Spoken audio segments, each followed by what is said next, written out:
Pinagtanggol po ni Atty. Topacio si Senator Robin Padilla sa mga bumabati ko sa kanya.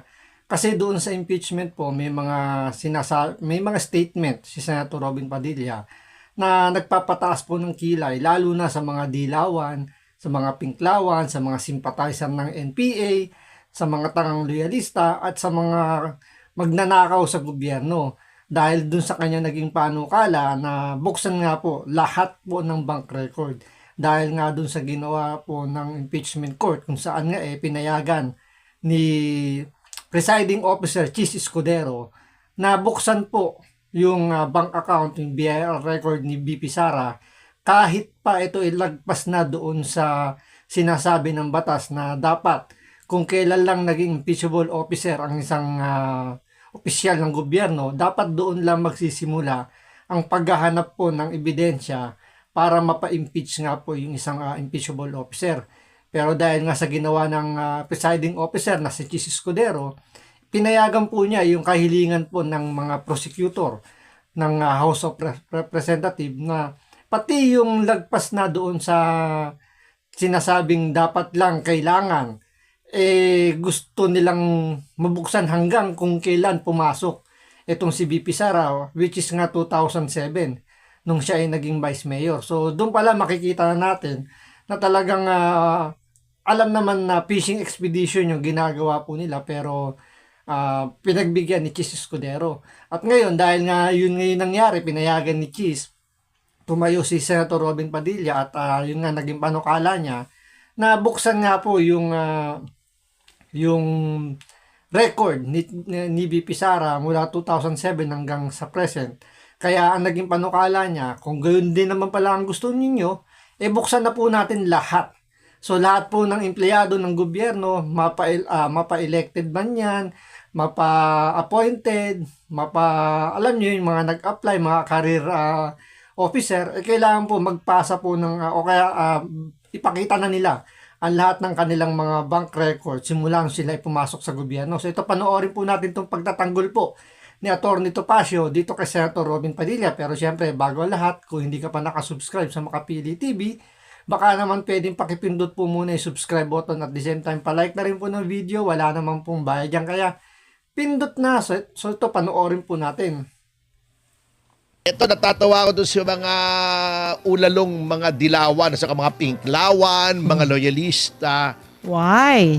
Kasi may sinabi si Robin Padilla Opo. na ako ay naniniwalang tama naman. Sabi niya, yun pala ang gusto ng Senado as an impeachment court. Buksan na lahat ng accounts Lahat natin. na, oh. Kasi sabi niya, gusto niyo pala transparency. Ang tagal ko nang may mga panukalang batas Tapos na ayaw. nagbibigay ng mas malawak na transparency sa lahat ng mga public officials. Yun. We have to note na noon pong panahon ni Pangulong Duterte, ang unang ginawa po niya ay inisyu niya yung Executive Order number 1 providing transparency sa executive branch of government. Diba? Yung Opo. freedom of information. Na-i-open na. Oo, kaya lang syempre since Pangulo siya, hindi naman niya saklaw ang lehislatura at ang hudikatura, hindi niya pwedeng sabihin, oy, pati kayong mga mahistrado at mga huwes, o pati kayong mga senador at miyembro ng House of Representatives ay buksan nyo. Hindi niya pwedeng pag-utusan yon kasi nga sa separation of powers, bagamat ikaw ay Pangulo. Opo. Pero sa executive branch, take note mga kasama, ang unang ginawa ni Pangulong Duterte nung siya ay naupo, Opo. nag-issue ng executive order ng freedom of information. Si Marcos Jr. ang unang ginawa niya noong siya ay naupo ay inabolish niya, tinanggal niya ang Presidential Anti-Corruption Commission, yung PACC. Oo, tinanggal niya. Nakikita nyo yung pagkakaiba ng dalawa.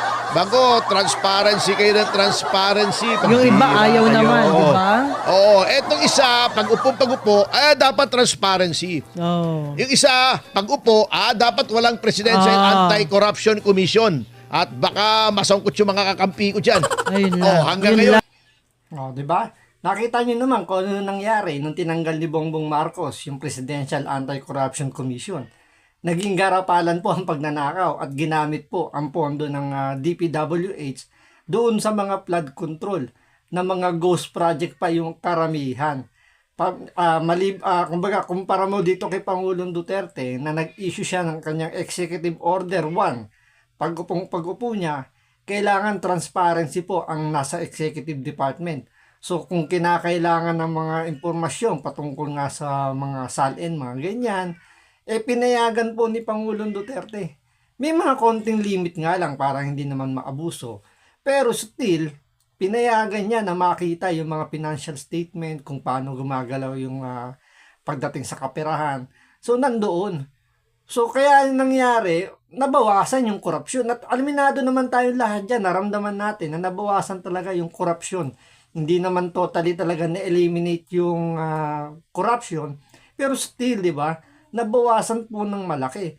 Pero pagdating kay Bongbong Marcos, pag-upo, tinanggal yung tumitingin sa mga magnanakaw. Kaya ang nangyari, naging garapalan, inabuso, at kinonsinti ni Bongbong Marcos yung mga nagnanakaw sa gobyerno at pati nga siya, inaakusahan na kasabwat dito sa mga malawakang pagnanakaw at dahil lang tinuturo, siya yung pinaka-mastermind. hanggang Yun lang. ngayon, nangyayari pa rin yun. Pagkatapos, itong mga ulalo, akala mo kung sinong mga mayayabang. Ay, happy 2,000 live viewers Hi. sa DCAR YouTube. Ay. Alam nyo, nilalait nyo si Robin. Si Robin, ang puso niya ay nasa tamang lugar. Ayun. Kesa kayo, baka walang puso. Nilalait nyo si Robin at si Robin nagsasalita. Tama. Si Lito Lapid, kakampi nyo. Tahimik lang. Walang salita, hindi yun ang laitin nyo. At least ito, kaya naniniwala kayo kaya hindi sa sinasabi, yung kanyang sinisweldo ay talagang pinaghihirapan niya kesa Komite de Silencio.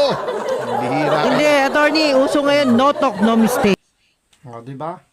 Ang ganda ng punto nga dito Compare mo nga naman kay Lito Lapid na ilang termino na nakaupo dyan sa Senado at hindi natin maintindihan bakit nanalo pa uli yan. Hindi naman tayo galit kay Lito Lapid. Pero kung titingnan nyo naman yung performance ni Senator Robin Padilla compare dito kay Lito Lapid, mas nakikita natin na nagtatrabaho si Senator Robin Padilla kesa dito kay Lito Lapid. Medyo maganda lang yung nagiging nangyayari ngayon kay Lito Lapid pagdating sa impeachment kasi nga hindi siya nagsasalita, so wala siyang pagkakamali. Hindi kagaya na Senator Rapi Tulfo at ni Erwin Tulfo na mahilig magpabida-bida sa impeachment. Ang nangyayari puro sablay. So makikita natin dito talaga na kumbaga hindi man perpekto si Senator Robin Padilla, pero sinusubukan po niya na talagang magtrabaho, pinagtatrabahuhan niya yung nakukuha niya sweldo sa Senado. Hindi kagaya kay Senator Lito Lapid na hindi natin alam kung anong klaseng trabaho ang kanyang ginagawa kasi nga no show siya lagi sa mga debate, sa mga panukalang batas. So hindi natin siya nakikita nagsasalita although nandun siya. So masasabi natin na yung pagbatikos ba rito kay Senator Robin Padilla talagang ito minamanipula po ng mga dilawan, ng mga pinklawan, ng mga sympathizer ng NPA, mga tangang loyalista para lang masabing mali-mali po si Senator Robin Padilla. So hanggang dito lang po muna. Maraming salamat po sa panonood. Ingat po kayo lagi. God bless.